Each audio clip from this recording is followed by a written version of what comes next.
好，你咧学习家下嘅词汇牢记嘅过后咧，稍得我教大家记型了。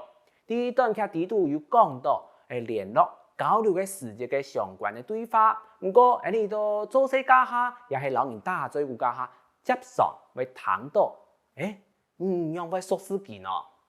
一句話問出來，可能就係講，頭擺有認識嘅人客啊，也係講朋友手機來認識嘅，到底讓百姓來問人講，你老幾讓百姓熟司嘅啊？韓國唔本然問到呢句話，用客話讓百姓來回答咧。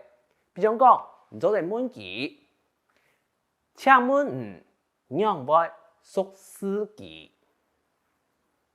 請問讓會熟司機？向下來談下南西人嘅講法。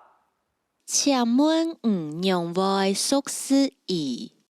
請問讓會熟司機？好，呢句話華語意思就係、請問你怎麼認識他？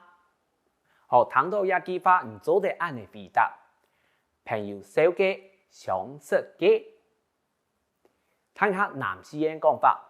朋友手機相識嘅，朋友手機相識嘅。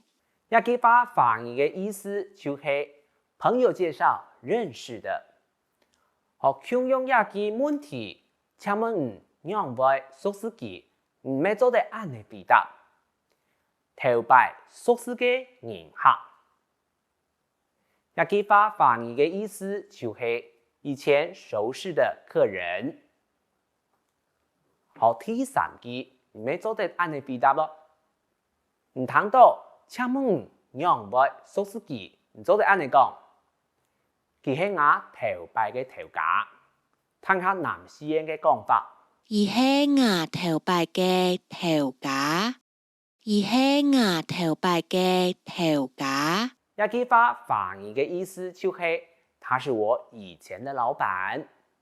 唔知大家家下就學會嘛？一條詞彙韓國記嘅，啲做事當行也係講老上本人交流嘅時節，就有機會用到佢哋學到嘅單詞韓國記嘅咯。唔過大家會好奇嘛？到底阿芬呢、老阿明呢係熟識極久嘅朋友咧？稍地向下來繼續來看一下，佢兩者係會發生哪一道神奇嘅事情了。